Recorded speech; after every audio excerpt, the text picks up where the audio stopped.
Descubre qué hay detrás de tu forma de comer y atrévete a vivir la vida que se te antoja. Esto es ¿De qué tiene hambre tu vida? Con Ana Arismendi.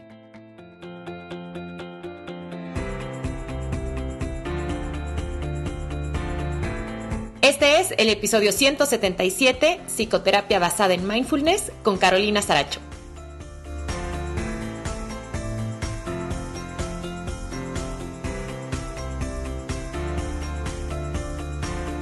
Hola, hola, ¿cómo están?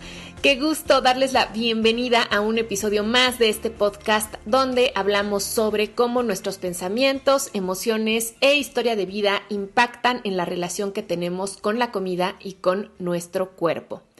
Yo soy Ana Arismendi, soy fundadora y directora del Instituto de Psicología de la Alimentación y el día de hoy me acompaña mi colega Carolina Saracho para hablar sobre uno de los modelos psicoterapéuticos más actuales, que es la psicoterapia basada en mindfulness, que a mí en lo personal me gusta mucho porque combina sabiduría, conocimiento y técnicas de Oriente y Occidente y ha probado ser sumamente efectiva para manejar la ansiedad, las conductas alteradas con la comida, las adicciones, el dolor y la depresión. Carolina Saracho es psicóloga por la Universidad de Wheaton College en Massachusetts, es maestra en Relaciones Internacionales, Resolución de Conflictos y Desarrollo de la Sociedad Civil por la Sorbonne y la American University of Paris y es formadora de Mindfulness por el Instituto Mexicano de Mindfulness. Es fundadora también de carolinasaracho.com, empresa enfocada en impartir cursos y psicoterapia basadas en mindfulness, especializadas en trastornos de ansiedad y depresión. Que disfruten la entrevista. Hola Carolina, bienvenida a ¿De qué tiene hambre tu vida? Muchas gracias por acompañarnos. Muchas gracias por invitarme y mucho gusto. Oye, Caro, a ver, no podemos hablar de psicoterapia basada en mindfulness sin explicar primero qué es mindfulness, que eso es básico. Entonces, Claro. me gustaría que comenzáramos nuestra charla por ahí. ¿Qué es mindfulness? Claro que sí. Pues mindfulness es una técnica, es una estrategia psicológica que te enseña a desarrollar el hábito de poner atención en el momento presente y lograrlo de manera que no hagas juicio, que no juzgues y que aceptes lo que está sucediendo en el momento presente, dentro de ti, contigo, con quién eres, con los demás, con el mundo que te rodea. Eso es como la manera más básica de describir mindfulness. Uf, se oye maravilloso, pero hay que practicarlo bastantito. Uy, sí. Ahora, algo que a mí en lo particular me gusta mindfulness, que es una práctica que ya llevo integrada desde hace mucho, es que mindfulness es como tú dices, como esta herramienta, esta actitud ante la vida que se puede aplicar en todo momento. O sea, no es como que necesitemos un tiempo especial, sino que nuestra vida cotidiana se integra muy bien. Exactamente. De hecho, está hecho para que lo desarrolles como un hábito y que te venga mucho más fácil simplemente practicarlo durante el día. En nuestros momentos de emociones difíciles o de pensamientos difíciles o momentos de crisis en general en la vida es donde más nos es útil. Pero aprender a utilizarlo en todo momento siempre te va a mejorar tu experiencia, siempre te va a permitir que disfrutes más tu vida y que seas más eficiente en cuanto a las reacciones que tienes hacia las situaciones en la vida, cómo te tomas las cosas y después cómo reaccionas a ellas. Entonces, te da como la libertad de hacer pues, los cambios en tu vida que quieres hacer, ¿no? No tiene que ser solamente algo como aprender a poner más atención, sino es al estar poniendo más atención, tienes más libertad sobre el rango de acción y reacción que tienes hacia la situación. Acabas de decir una palabra clave que es libertad, que, Sí. que, que creo que al final esa es una de las grandes como riquezas que nos puede dejar el mindfulness, ¿no? Porque cuando estamos en automático, pues justamente simplemente estamos reaccionando, pero cuando prestamos atención, lo que tú dijiste es muy importante, o sea, como que se abren alternativas y entonces tenemos la libertad de elegir cómo responder. Exactamente. Le acabas de dar el clavo. Ahora, cuando estabas definiendo qué es mindfulness, dijiste también un concepto que me gustaría que profundizáramos un poco más porque luego genera mucha confusión. Dijiste aceptar lo que es. Sí. Y hay mucha gente que aceptar como que es algo que les genera resistencia porque dicen, ¿por qué aceptar si no me gusta? O ¿por qué aceptar, por ejemplo, si me duele? Pensando quizá en una sensación física. Sí. Lo que pasa es que cuando tú, o sea, uno de los ejercicios básicos en mindfulness es la meditación de mindfulness, que es un tipo de meditación específica de mindfulness, y ahí tú aprendes qué significa poner atención al momento presente y aceptar lo que hay. Es un concepto bien, como bien dijiste, que muchas veces ni siquiera se comprende realmente. Ujú. La gente piensa que nada más es un tema como de sí, siempre estoy distraído, distraída y no estoy poniendo atención a lo que está pasando. Sí, pero es un tipo de atención donde al tú simplemente observar algo, lo aceptas automáticamente. No estás pensando sobre él, sino lo estás solamente Ujú. observando. Entonces, cuando tú haces una meditación de mindfulness, haces un ejercicio muy básico de aceptación, que es, por ejemplo, voltear a ver tu respiración, observarla, pero no la estás tratando de cambiar. No es un ejercicio de relajación, sino Ujú. es un ejercicio de observar tu respiración y aceptarla. Hay una cierta activación en el cerebro responde de una cierta manera cuando está haciendo eso. Es observar algo y simplemente observarlo. Es una capacidad que todos tenemos. Entonces, aunque a ti no te guste algo, si tú no puedes hacer nada al respecto de eso, lo único que te va a causar es frustración, ansiedad, estrés, tristeza, etcétera. Hay muchos momentos en la vida que nos pasa esto. Entonces, claro, nos cuesta trabajo aceptar algo que no queremos. Ujú. Pero si no podemos hacer nada al respecto, la ansiedad y el estrés es innecesario, es extra. Entonces, cuando tú desarrollas la capacidad de voltear a ver algo y simplemente observarlo, sin juzgarlo, sin hacer ninguna interpretación de ello, te da muchísima libertad, porque ya dices, mi manera de reaccionar a esto va a ser la manera más estratégicamente sabia para mí. No nada más en cuanto a mi reacción primaria de quiero o no quiero esto, me Ujú. gusta o no, ¿no? No sé si me dé a entender.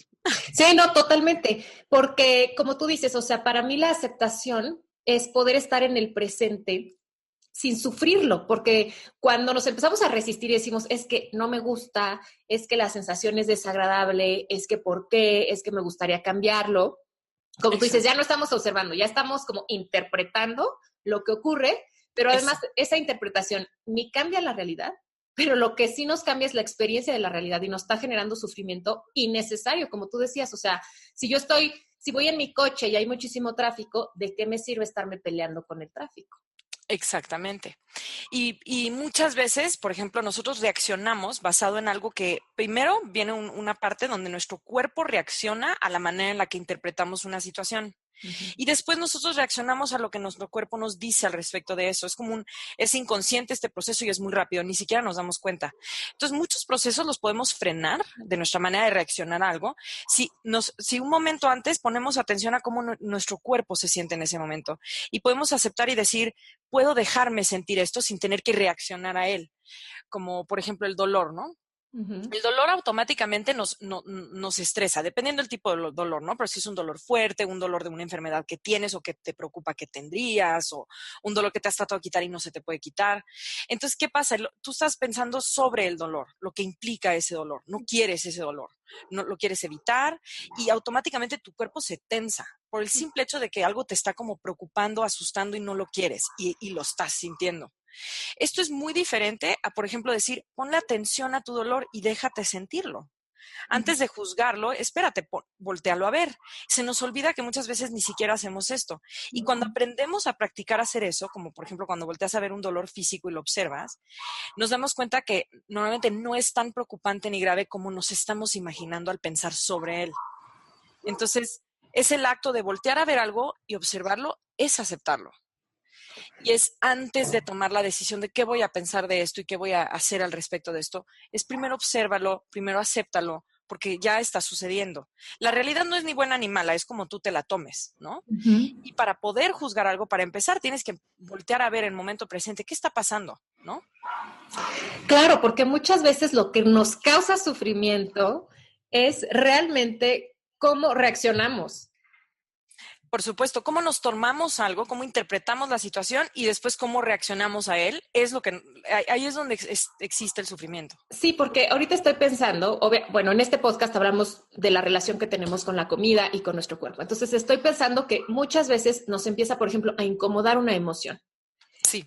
Y empezamos, nuestra reacción automática es, entonces voy y me como un pan, o voy y empiezo a tomarme un café, o me voy a me voy a preparar una cervecita y una botana, como para evitar esa experiencia, pero no es por la experiencia misma, es por el miedo que yo tengo de sentir esa emoción, Es decir, ay no, estoy sintiendo ansiedad, qué miedo, qué va a pasar. Bueno, hay gente que dice, me voy a morir, ¿no? O, por ejemplo, voy a explotar y voy a gritar. Y son esos pensamientos de lo que yo creo que va a pasar con esta sensación, lo que después me lleva a, pues, tener ciertas conductas que no son funcionales y que al final son las que me generan más sufrimiento, porque ya comí y entonces ya digo, o sea, sigo ansiosa, pero además ahora me siento culpable, ahora me siento avergonzada, ahora estoy inflamada.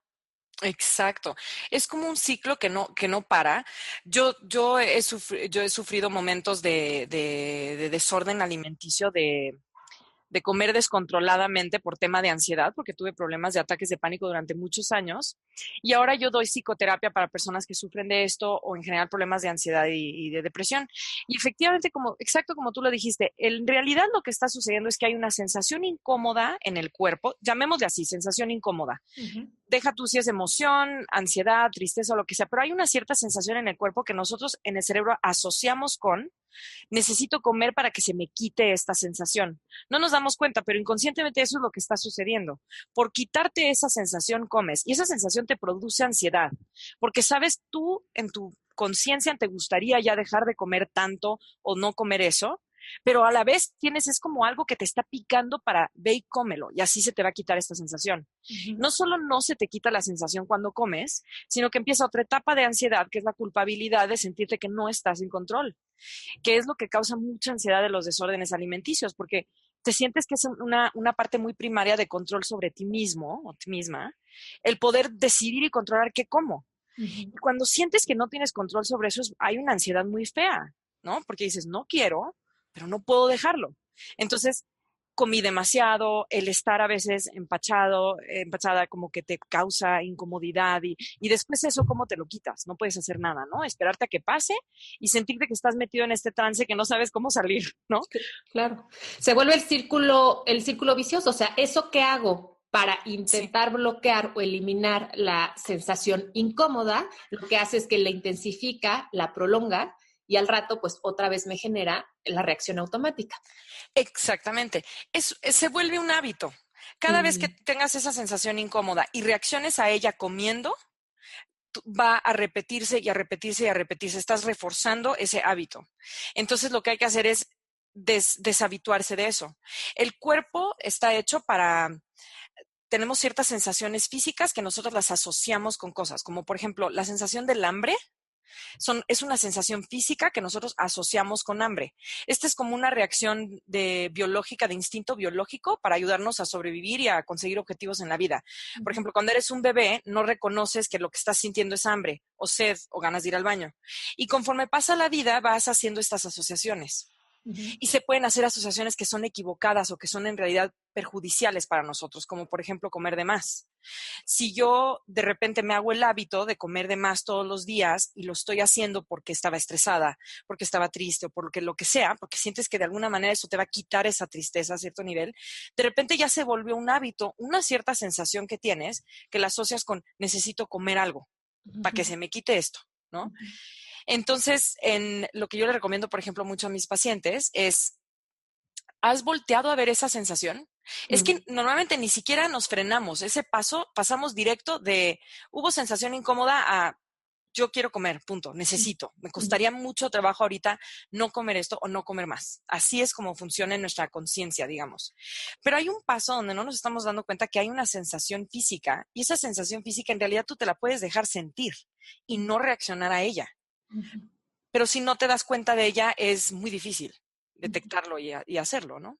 Claro, y porque además, o sea, como que nos han enseñado, como tú dices, no, o sea, nos hemos habituado porque así son los condicionamientos a no sientas. Entonces, a la primera en la que, por ejemplo, un niño pequeño está teniendo una sensación desagradable, es, a ver, luego te doy algo de comer, ¿no? Entonces, vamos aprendiendo eso.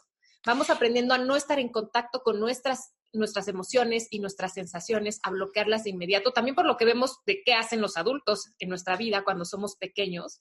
Y pues como tú dices, se hace un hábito, es tan desconocida la sensación corporal que claro que se siente incómoda. Exacto, exactamente, tal cual como lo dices. Creo que en la sociedad hay un pequeño problema que es que ven el sentirse mal como algo malo. Si nos enseñaran desde chicos que sentirnos a veces incómodos o mal o tener emociones negativas no tiene nada de malo. No somos débiles por sentirlo y no pasa nada si nos sentimos a veces mal. Como tú dices, desde chico te enseñan a no llores, no llores, toma esto, come esto, haz esto, pero no llores, no te sientas mal. No estés triste, ¿no? Pon este juego de Nintendo y distráete, no estés triste. El mensaje que nos dan es, yo debo de hacer cosas para evitar sentirme mal. Y sentirse mal no tiene nada de malo, de hecho es normal, nos pasa a todos, nos va a pasar, aunque no queramos, y estar desarrollando conductas o hábitos para evitar el sentirnos mal es mucho peor que sentirse mal. Sentirse mal es, de hecho, algo natural, ¿no? Claro. Y si se lo permitimos es pasajero, pero también se queda mucho tiempo con nosotros porque no, pues lo estamos como bloqueando constantemente con muchísimas conductas. Y bueno, justamente mindfulness es esta gran herramienta que nos permite, como tú dices, voltear a ver eso que estamos sintiendo y quedarnos ahí. Exactamente. De hecho, si tú volteas a ver tus sensaciones físicas en cualquier momento dado, especialmente cuando es un momento de crisis o de emociones o pensamientos difíciles, si tú tu atención la llevas a tu cuerpo, a lo que estás sintiendo en ese momento, tú puedes intentar hasta en tu cabeza describir qué es lo que estoy sintiendo. Normalmente siempre lo que sientes tiene una como temperatura, tiene una sensación o de movimiento o de quietud. ¿Hay dolor o no hay dolor? ¿O hay un sentimiento como de opresión, como de presión o de livianez, digamos? Son como diferentes calidades. Todas nuestras sensaciones físicas las puedes describir así. Cuando tienes hambre, si tú volteas a ver antes qué sientes en tu cuerpo, lo podrías describir de esta manera. Y mientras tú te quedes observando eso, esas cualidades de sensaciones cambian, de hecho. Ni siquiera se quedan ahí. Lo que pasa es que como no las observamos, pasamos muy rápido a la parte de nada más juzgarlo, interpretarlo y reaccionar a él. Y ya nos quedamos con lo que tengo es hambre. No es, siento esta sensación en mi cuerpo. Y muchas veces con los desórdenes alimenticios lo que pasa es eso, que empieza a haber una disfunción entre lo que realmente nuestro cuerpo nos pide y cómo nosotros lo asociamos en nuestra mente. Y empezamos a asociar muchísimas diferentes sensaciones físicas con necesito comer. Y no necesitas comer, tu cuerpo no te está dando no te está realmente pidiendo que comas, es que lo habituaste te habituaste a tú pensar que esa sensación física es eso. Pero no es cierto, es como si nos habituáramos a que diferentes sensaciones físicas significan querer ir al baño, hacer pipí. Claro. Es un poco eso. Y eso se puede deshabituar. Que eso es lo maravilloso, porque como es un aprendizaje, pues podemos aprender otra cosa. Exactamente. La mente funciona a base de hábitos. Es la manera de funcionar de nuestra mente, no tiene otra manera de funcionar. O sea, sí es todo lo que funciona en el cerebro. Es un concepto un poco nuevo, bueno, lleva como 10 años estudiándose, que se llama neuroplasticidad. Se descubrió que basado en las experiencias que tú tienes durante tu vida, tu cerebro se forma. Entonces, si, por ejemplo, nosotros tenemos la idea cuando hay un desorden alimenticio, o no tiene que ser un desorden alimenticio, simplemente quieres cambiar tus hábitos de alimentación, nos hacemos a la idea, tenemos como una identidad muy fija de decir, es que, por ejemplo, yo siempre decía, yo soy muy comelona, así soy. Porque mi familia también es así, porque así me enseñaron en mi casa, por la razón que sea. Pero entonces ahí ya te estás identificando con que eres así porque así naciste y no hay manera de cambiar. Cuando en realidad tienes muchísimo rango de cambio. No importa cómo sean tus papás, no importa cómo creciste, no importa qué viste alrededor de ti, no importa cómo has sido toda tu vida, no te quita nada de capacidad de cambiar estos hábitos, porque existe la neuroplasticidad en el cerebro. Llevas no sé cuántos años practicando un cierto hábito, pero tú ese hábito siempre lo puedes cambiar, o sea, siempre. Es como, por ejemplo, la hora en la que te duermes en la noche. Llevo años durmiéndome a las 10 de la noche. Mi cuerpo está acostumbrado a que le da sueño automáticamente a las 10 de la noche. ¿Podrías de repente ya no dormirte a las 10 y dormirte más tarde? Sí, claro. Es un hábito. Pero nos parece muy difícil. Nos identificamos ya con así soy y así voy a ser. Pero es algo que puedes aprender a deshacer. Perdón. Sí, no, es que me acordé ahora que estás dando el ejemplo del sueño, que yo por muchísimos años dije, yo soy una persona nocturna. Sí. Y yo decía, imposible yo levantarme temprano, me cuesta muchísimo trabajo, y yo soy de las que se duermen 1 de la mañana y bla, bla, bla. Y obviamente mi cuerpo me empezó a cobrar la factura, ¿no? Pero yo era de esta idea porque, claro, mis papás también son nocturnos y así somos.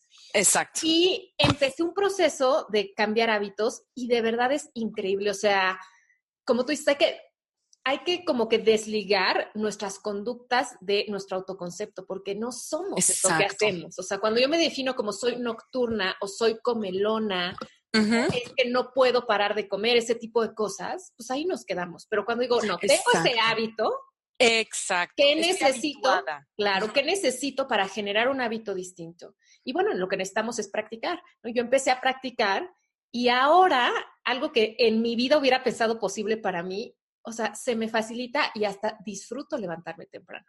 Sí. Y era algo Y que de verdad en otro momento de mi vida era, ¿what? O sea, imposible. yo Pensabas que creía era que era algo imposible. imposible. Sí. Totalmente. De hecho, en general, nosotros vamos cambiando durante la vida muchísimo. En general, quién somos es quién eres en el momento presente.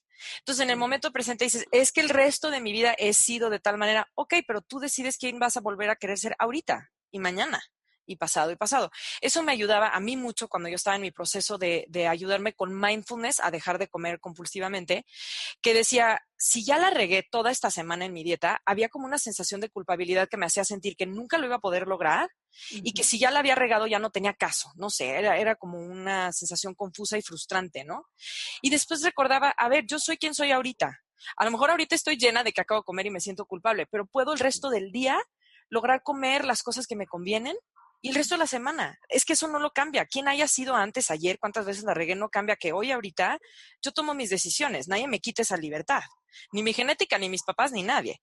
Y es un hábito que tarda en formarse, tardas en deshacerte de un hábito que lleva haciéndose muchos años, tardas en formar un nuevo hábito, pero sí se puede lograr, 100%. Así de tanto como tú sabes que si te duermes a las 10 de la noche podrías habituarte a dormir más temprano o más tarde, podemos habituarnos a dejar de comer compulsivamente. O sea, 100%. Yo también soy una prueba de eso. Me sigue gustando muchísimo la comida, pero sí pude lograr ya no estar frustrada todo el día con mi manera de comer. Te agradezco mucho que nos compartas esta experiencia personal, Caro, porque espero que todos los que nos están escuchando se estén llenando de esperanza y quiero que se den cuenta que esa esperanza está enraizada en cómo estamos construidos biológicamente. O sea, ahora que Sí. hablabas de la neuroplasticidad, o sea, nuestro cuerpo tiene esa capacidad. Entonces, esto que en este momento les genera tanta frustración, que dicen es que he sido tantos años así, ¿cómo voy a cambiar? Tiene solución. Y el mindfulness es una de las herramientas que nos permiten justamente cambiar, o sea, cambiar esos patrones neuronales, generar nuevos y utilizar esta capacidad maravillosa que tiene nuestro cuerpo de regenerarse, reconectarse a lo largo de su vida. Ahora, me gustaría preguntarte, Caro, Uh-huh, ya hablamos de qué es mindfulness, cómo puede ser útil, uh-huh. y ahora me gustaría que nos platicaras qué es la psicoterapia basada en mindfulness. Sí, pues yo, como te estaba contando, sufrí de problemas de ansiedad, de ataques de pánico, un poco de depresión durante mi vida y probé muchos diferentes tipos de terapias. Yo también soy psicóloga.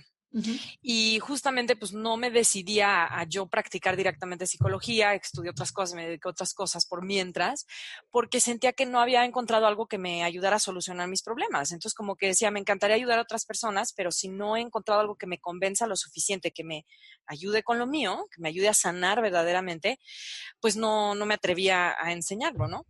Y descubrí esto que es la psicoterapia basada en mindfulness. Es una área, digamos, en la psicología o en el ámbito académico y científico bastante nueva. Uh-huh. Entonces, hay diferentes nombres, ¿no? Se le puede llamar psicoterapia contemplativa, se le puede llamar terapia cognitiva basada en mindfulness, hay diferentes autores y diferentes psicólogos y psiquiatras que han desarrollado sus propios protocolos sobre cómo utilizar mindfulness. Pero la psicoterapia basada en mindfulness es muchos elementos de la psicoterapia cognitivo-conductual.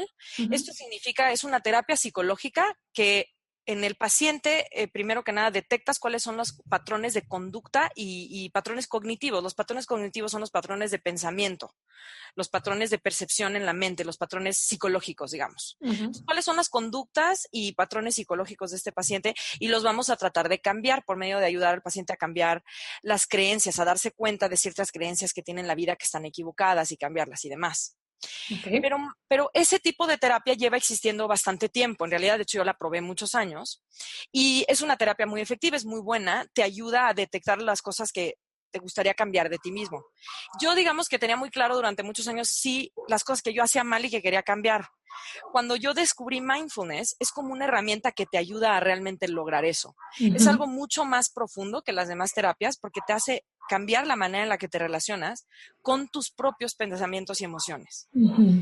Entonces, cuando tú, como estábamos platicando al principio, cuando tú logras desarrollar una como brecha, un espacio entre el impulso que sientes en momento presente y tu manera de interpretarlo y reaccionar a él, en ese espacio es donde tú logras lo que tú quieras. Comer, no ser agresiva, no reaccionar con por ejemplo, hay impulsos de baja autoestima, por ejemplo. Existe ese impulso ante una situación dada. ¿Cómo tú reaccionas a él? Normalmente es algo que haces en automático. Se vuelven mecánicas estas cosas porque son hábitos que formamos.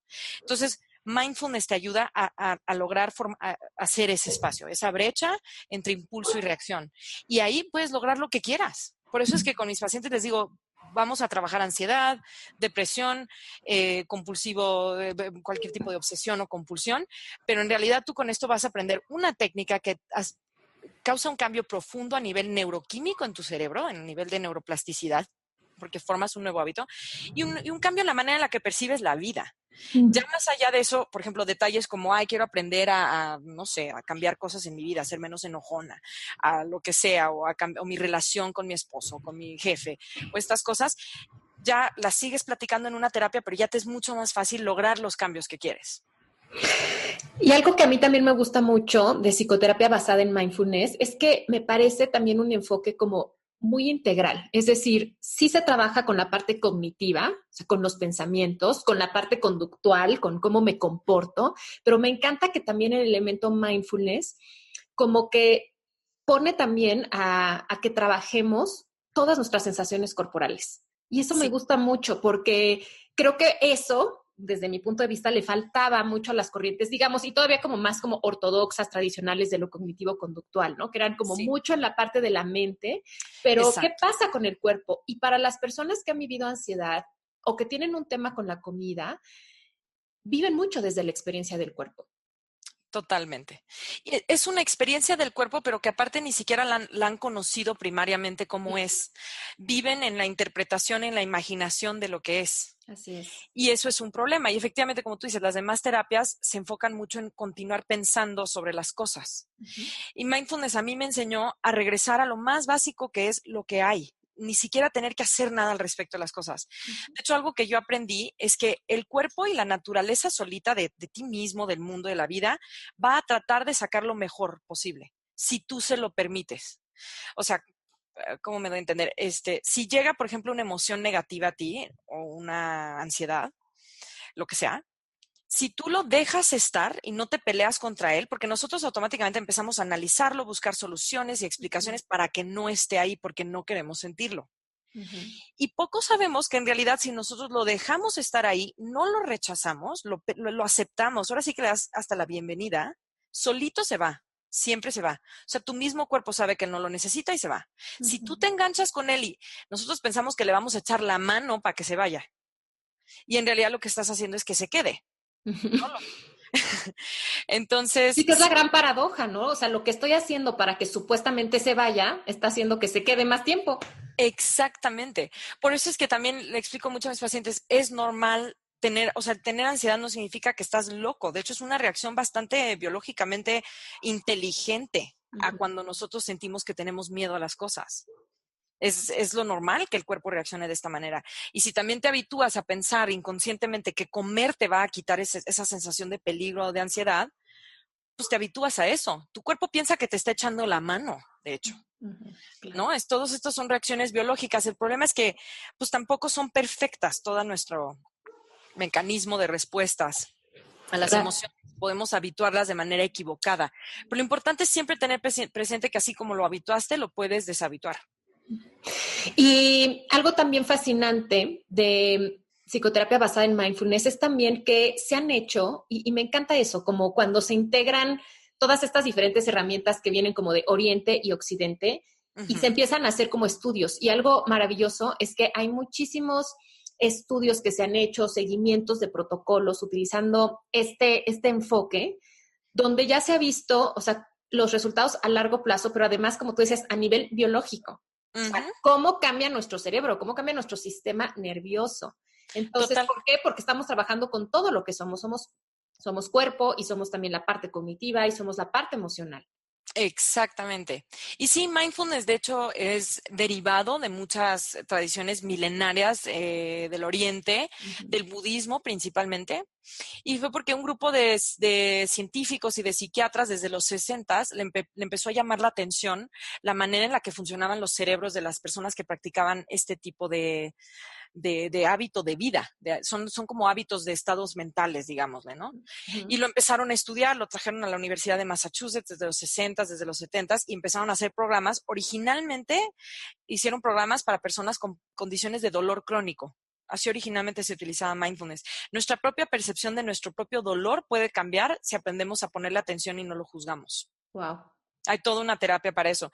Después se empezó a aplicar para estrés en general. Hay un curso que se llama curso de estrés basado en mindfulness, para reducción de estrés basado en mindfulness, que es muy famoso, dura 8 semanas. Y después poco a poco fueron viendo que se puede aplicar a todas las diferentes áreas. Ahora ya como una psicoterapia muy formal para personas con problemas psicológicos, como la que yo doy, que es la psicoterapia junto con mindfulness, ha probado ser muy efectiva, por ejemplo, para personas que tienen problemas de depresión. Se han hecho estudios precisos que llevan muchos años con el ciclo de entran en depresión, toman pastillas psiquiátricas, dejan las pastillas y recaen.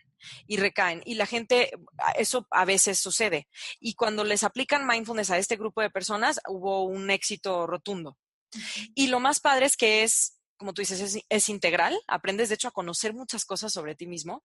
No requieres mucho tiempo ni tanto esfuerzo. De hecho, la terapia, incluso psicoterapia que yo doy, muchas veces, o sea, dura pues, en promedio unas 12 sesiones. No es como, por ejemplo, psicoanálisis o otras terapias que son como para siempre, digamos. Esto es bastante como práctico y rápido, porque una vez que agarras la onda, una vez que haces el cambio y una vez que formas ese hábito, ya lo usas toda tu vida. Te vuelves un poco tu propio psicólogo, digamos. Y esto sí lo aprendimos de los asiáticos. Hasta partes del cerebro se han estudiado de las personas que meditan durante muchos años y que practican esta forma de vida. Y sus amígdalas, que es la parte donde hay la respuesta emocional en el cerebro y la respuesta al estrés, son más chicas, por ejemplo. Es que es interesante que incluso, o sea, cambie el tamaño de las estructuras cerebrales. Sí, totalmente. Cuando activamos mucho una estructura cerebral se tiende a ser más grande, como Claro. que está inflamada.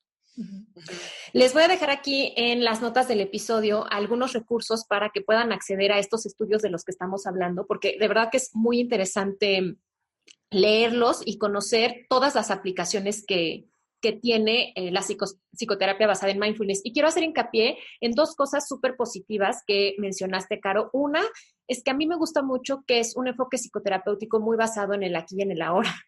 O sea, a ver, vamos a trabajar con lo que ocurre en este momento. ¿Qué está ocurriendo?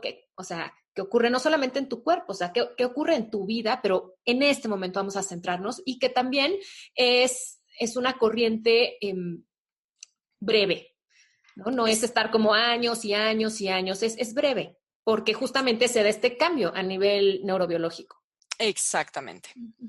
Y otra cosa, ahorita también estaba pensando que me gusta mucho que es una corriente también que permite mucho la autonomía de las personas. Es decir, una vez que aprendes mindfulness, es algo que tú te lo puedes llevar y que te va a acompañar. O sea, que no es nada más algo que hago con mi terapeuta, es algo que voy adoptando en mi vida, fuera del consultorio. Exacto, sí, totalmente. De hecho, yo me veo a mí misma como una guía que les ayuda a encontrar ellos mismos, porque aparte es algo muy vivencial. Por más que yo lo explique, cuando yo lo estaba aprendiendo, me di cuenta de esto, ¿no? Por más que a mí me lo explicaran y yo como que medio estaba de acuerdo, como que sea, como que entiendo, como que estoy de acuerdo, pero es hasta que tú lo pruebas y lo vives en carne propia, que te das cuenta de cómo es que funciona todo esto. Es como otra manera de darte cuenta que en realidad funciona la conexión entre tu mente, tu cuerpo y tu conciencia, que no te habías dado cuenta antes. Entonces sí, es como yo soy una guía, les ayudo a entender esto, a comprender esto, los llevo como de la mano y ya, eso les puede funcionar para evitar compulsiones de comer, para evitar compulsiones de cualquier reacción negativa que ya no quieras tener, ¿no? En la vida. Y hablando que esto es algo muy vivencial, ¿nos podrías compartir ¿Alguna pequeña estrategia o ejercicio de mindfulness específico para el tema de la ansiedad? Claro que sí. Pues ya que estamos platicando aquí sobre temas como de alimento y hábitos Ujú. alimenticios, pues algo que a mí me gusta mucho practicar y que trato de hacerlo todos los días para nunca perder este hábito es una comida al día. O sea, a veces muchos no pueden, especialmente si están empezando a hacer esto y comen junto con otras personas, es más difícil. Pero si logran una de las 3 comidas al día o de las 5, estar solos durante un mes, esa comida, hacerla una comida donde dejas tu celular, dejas la tele y estás presente con lo que estás haciendo. Entonces, ¿qué Wow. significa esto? Lo que sea que hayas escogido comer, dónde, lo que sea, pero tú desde empieza el proceso, es como una meditación comiendo. El proceso empieza desde que escoges lo que vas a comer, abres esa bolsita, lo sacas, desde que cortas cosas, todo el proceso. Entonces, tú tratas de que tu atención esté en los colores, sabores, olores y en lo que estás haciendo. Y cada vez que te distraigas, porque esto es normal, te vas a distraer, simplemente te das cuenta que te distrajiste y regresas tu atención a eso. Entonces ya para cuando te sentaste, ya estás muy emocionado, ya te sientas a comer y estás poniendo atención al color, al olor y cómo se siente en tu boca, cómo es el sabor en las diferentes partes de tu boca, cómo se siente cuando te lo tragas y el siguiente bocado y el siguiente bocado. Eso, toda la gente lo dice, ¿no? O sea, mucha gente dice, es que yo siento que como mecánicamente. Ya ni Ujú, me di cuenta cuánto comí hasta que ya estaba muy lleno. Y ujú. realmente estás atorado platicando con gente o viendo la tele. Si de repente lo que estás viendo en tu celular mientras comes es algo estresante, tú no sabes las reacciones corporales que estás teniendo y cómo están afectando tu manera de comer en ese momento. Entonces, estás haciendo conscientemente una comida al día donde sí tu atención esté presente en lo que estás haciendo. Es como darte ese chance una vez al día. Si piensas que es difícil o piensas que no tendrías tiempo, simplemente inténtalo. O sea, yo el mejor consejo que siempre puedo dar es inténtalo. No importa Ujú. qué pienses al respecto, inténtalo. No te va a pasar nada malo. Simplemente intenta hacerlo y si lo logras hacer todos los días, es como una meditación, o sea, vas a lograr, se va a formar un hábito. Si tú haces eso diario durante un mes, vas a lograr incluso cuando estés comiendo de repente un día agitadamente alrededor de muchas personas, regresar a estar presente con lo que estás comiendo y decir, esto fue suficiente, esto ni siquiera me gustó, no me lo voy a comer, esto Ujú. está rico, esto no está rico, ¿qué voy a pedir? Simplemente es estar presente y estar consciente de lo que haces y no hacer las cosas porque estás de malas o porque estás viendo algo en el celular o porque te emocionaste o porque, ¿no? Ujú. Ese es, Me, ese es un consejo que daría, perdón. me encanta ese ejercicio y creo que incluso hasta lo podemos empezar a aplicar. O sea, si suena como abrumador hacerlo con una comida completa, con el agua que todos tomamos, con el café, con la taza de té, o sea, Exacto. abrir, como tú dices, empezar y probarlo y abrirnos con curiosidad simplemente a ver qué sucede. Exactamente, es como una curiosidad. ¿Qué en realidad siento yo cuando estoy comiendo esto? A lo mejor esto que según yo me fascina, papitas que son malas para mí o algo así, en realidad ni siquiera me gusta tanto. ¿Cuál Ujú, es la experiencia de comer estas papitas en mi garganta, en mi panza, en mi boca, en mi nariz? ujú. ¿No? ¿Y Sí. qué siento? ¿Qué siento mientras lo estoy comiendo? Estar presente con eso. Ujú. Ahora, Caro, hay personas, sobre todo las personas que han vivido ataques de ansiedad, ataques de pánico, que les da mucho miedo por las experiencias previas que han tenido el entrar en contacto con sus sensaciones corporales. Por ejemplo, que se empiezan a asustar mucho cuando se agita la respiración, cuando empiezan a sudar, cuando tienen taquicardia y que por lo tanto justamente esa es como una barrera, una resistencia de no, es que me da terror empezar a sentir eso. ¿Tú cómo Sí, manejas? Porque también, por ejemplo, hay muchas personas que les genera miedo la sensación de hambre. ¿No? Entonces, sí, esa sensación de vacío es como, no, no, no, no, no, me da miedo sentir eso. sí. Pues nuevamente es un poco como la terapia de exposición. A Ujú, eso que te da miedo, tienes que en algún momento primero dejar sentir eso que es a lo que le tienes miedo. Es que nos estamos saltando un paso. Estamos pasando de empezar con algún tipo de sensación, emoción, pensamiento, lo que sea, a ya decir esto es malo, no soportaría sentirlo. O sea, ujú, en el fondo lo que sientes es yo no puedo con esto, no puedo con esta sensación. Es como si me dejo sentir esta hambre o si me dejo sentir este miedo, me va a matar o ujú, algo malo va a pasar. ujú, ¿No? O sea, es como no puedo con esto. Entonces, es al tú sí voltearlo a ver, te das cuenta de entrada que sí puedes con eso. Somos Ujú. mucho más fuertes y resistentes de lo que pensamos en realidad. O sea, cosas como, es que yo no aguantaría si esto sucede en mi vida. No, sí aguantarías. De hecho, aguantarías todo. Estamos Ujú. hechos para aguantar todo tipo de situaciones. Nos hacemos ideas de que no lo podríamos aguantar. Nos hacemos ideas de que son algo malo y que no debería de estar. Entonces, si tú, en vez de saltarte el paso de, es como por ejemplo un perro. A mí me han dicho personas que a perros han mordido a personas. Ujú. Eso quiere decir que todos los perros muerden y que los perros son peligrosísimos y yo no podría estar cerca de un perro porque me va a morder y a lo mejor me puedo morir.